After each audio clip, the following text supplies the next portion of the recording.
Guys, pria ini bernama Edgin. Dia baru saja keluar dari penjara bersama Holga karena mencuri relik berharga. Edgin mengunjungi anaknya yang dijaga oleh Ford selama dia di penjara. Sebagai imbalannya, Edgin memberikan tablet berharga itu kepada Ford sebelum dia ditawan. Saat bebas, Ford berkhianat. Dia tidak mau membagi barang yang telah mereka curi itu. Bahkan Ford tidak mau mengembalikan putri Edgin. Tablet itu telah membuat Ford kaya raya. Dia menghasut putri Edgin bahwa Edgin bukanlah ayah yang baik untuknya. Hal ini dilakukan karena Ford termakan keserakahan dan dia merasa terlindungi dengan memiliki seorang penyihir yang bernama Sofina. Edgin dan Holga marah. Ford telah menyiapkan jebakan yang membuat mereka terjebak di dalam lumpur.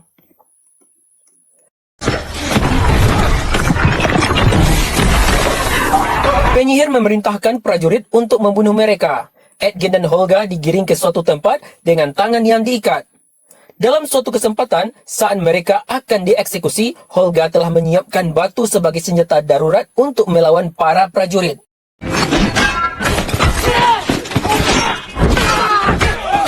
Holga menumpas semua prajurit tersebut bersama Edgin, hingga mereka dapat kabur dari istana Ford. Untuk menghadapi Ford dan penyihirnya, Edgin mencari seorang penyihir baik, dia bernama Simon. Waktu itu, Simon sedang membuat sebuah pertunjukan. Karena terjadi kesalahpahaman dan salah mantra, Simon terlempar keluar dan dia mendarat tepat di atas kuda Holga. Kesempatan itu digunakan Edgin untuk membawanya kabur. Mereka harus mencari seorang penyihir lagi, dan dia adalah penyihir beruang burung hantu yang bernama Doric. Mereka menemukannya saat Doric menyelamatkan seseorang yang akan dieksekusi atas perintah Ford. Edgin menemui Doric dan mengajaknya bekerja sama untuk menumpas kejahatan Ford. Doric menyetujui permintaannya, dia mulai menyusup ke dalam istana. Penyamaran Doric sebagai seekor lebah diketahui oleh Sofina. Dia segera kabur menyamarkan diri menjadi seekor tikus. Doric membuat prajurit itu kocar-kacir. Karena diketahui prajurit, Doric kabur melalui jendela dan dia menyamar sebagai seekor burung hantu.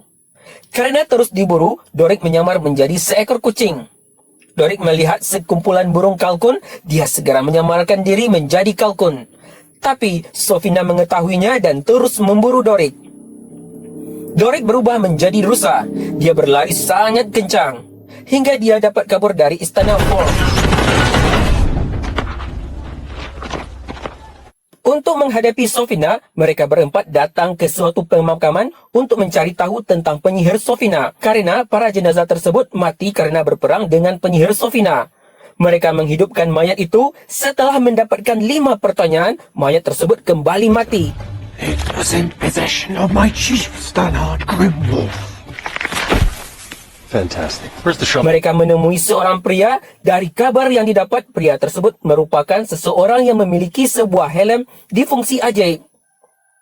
Mereka memerlukan helm itu untuk merampok di istana Ford. Pria itu menyetujui permintaan mereka karena dia tahu bahwa Ford adalah seorang pemimpin yang jahat, mengumpulkan harta sebanyak-banyaknya dengan cara yang tidak baik. Bahkan, Sofina, penyihir merah itu telah meracuni ratusan manusia untuk diperbudak. Dalam sebuah perjalanan, mereka menemukan sebuah lubang. Dalam lubang tersebut terdapat sebuah goa dengan kawah cairan yang panas dan mendidih.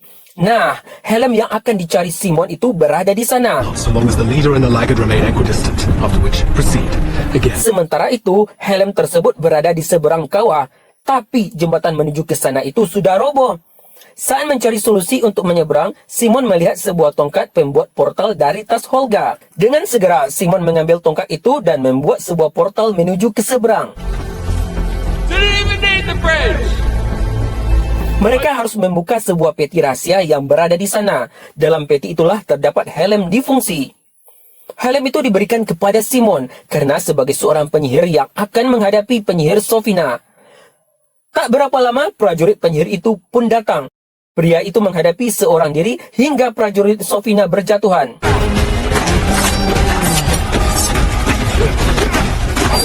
Tak berapa lama, muncullah naga gemuk. naga itu mengejar mereka dan prajurit Sofina. Naga itu memangsa prajurit Sofina. Mereka terjebak dalam sebuah goa, yang mana goa itu sudah tertutup oleh badan naga yang terjepit. Mereka menyalakan bom hingga naga itu tewas. Sedangkan mereka semua terdampar di pinggir pantai. Pria itu pamit karena tugasnya membantu mereka menemukan helm difungsi telah selesai. Simon mencoba memakai helm itu. Seketika dia langsung berpindah alam dan bertemu dengan kakek buyutnya. Kakeknya menasihati Simon. Seketika Simon terlempar kembali ke alam dunia. Simon. Simon kembali mencoba memakai helm itu. Tapi sayang, setiap kali mencoba memakainya, Simon pun terlempar. Hari sudah mulai gelap. Sementara itu, mereka masih berada di pinggir pantai. Mereka merencanakan untuk menunggu kereta kerajaan yang mengangkut perhiasan. Saat kereta itu lewat, Simon memanfaatkan tongkat portal untuk mengintai isi kereta tersebut. Edgin menempelkan sebuah bingkai yang akan dijadikan pintu portal di bawah kereta. Dengan bantuan tongkat portal, Edgin bersembunyi di bawah tanah persis di lokasi yang dilalui kereta tersebut. Sedangkan Holga membuka lantai kereta melalui portal yang telah ditempelkan tadi. Dorek segera masuk ke dalam kereta. Saat Simon menyusul, bingkai portal itu terlepas, sehingga mereka hampir ketahuan oleh para prajurit. Beruntung, mereka segera mengangkat portal tersebut, sehingga Simon kembali dengan aman.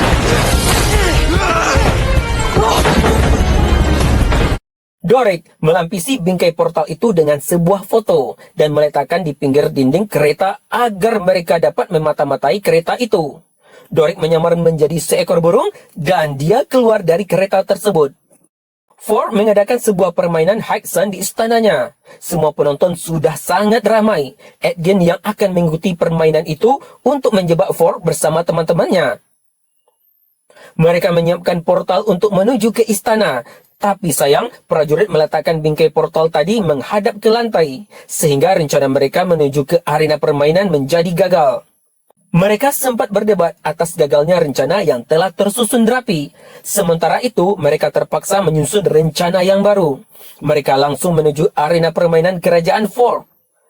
Edgin membuat sebuah rekayasa tubuhnya dari udara untuk mengelabui para prajurit. Tapi, prajurit itu mulai curiga.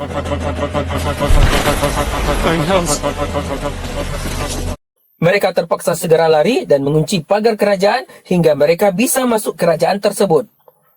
Dalam kerajaan tersebut, mereka dikepung tim prajurit sehingga mereka terpaksa memberikan perlawanan.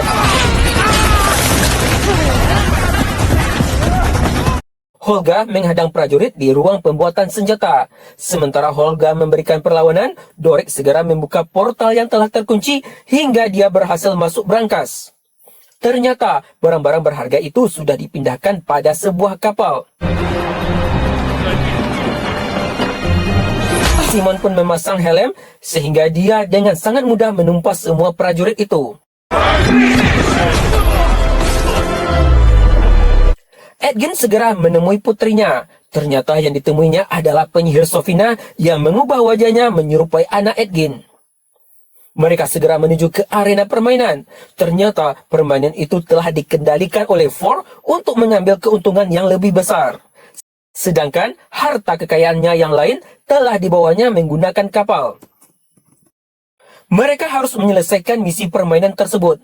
Mereka harus melewati labirin-labirin yang menjulang tinggi. Sementara itu, harimau hitam mengejar mereka. Edgin terjebak di antara dua harimau yang akan menerkamnya. Ternyata salah satunya adalah Holga yang akan menyelamatkan Edgin. Mereka kembali terjepit dalam situasi yang mana harimau hitam menghadang mereka sementara mereka tak mempunyai senjata untuk melawan. Bertepatan dengan bunyi gong, mereka masuk ke dalam sebuah balok slim. Mereka membeku di sana. Dorek menyamar sebagai seekor ular dan keluar dari slim tersebut. Dia juga menyelamatkan semua teman-temannya.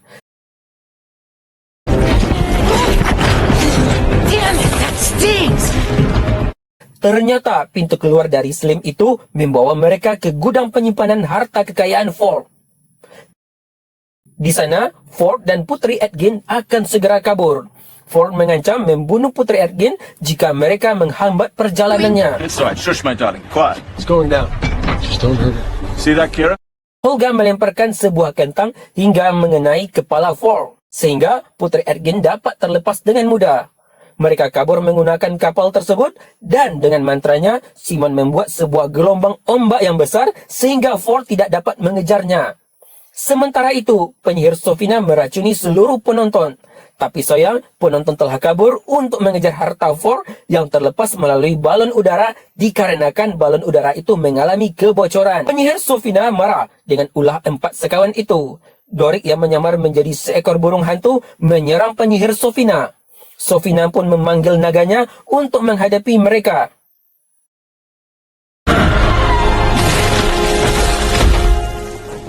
Naga Sofina berhasil dikelabui oleh Edgin. Doric menembakkan sebuah bawang putih hingga penyihir Sofina terpental.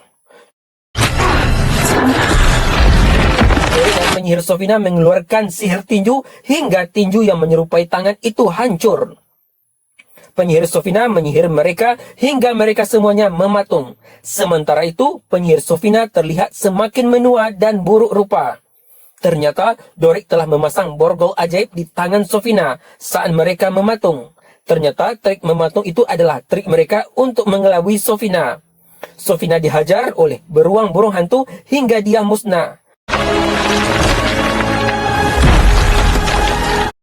Tapi sayang, saat melakukan perlawanan, sebilah pisau menancap di dada Holga. Dengan bantuan Edgin, pisau itu dapat dilepaskan dan Holga kembali sembuh. Akhirnya, mereka dapat hidup dengan tenang tanpa penyihir yang jahat dan Ford.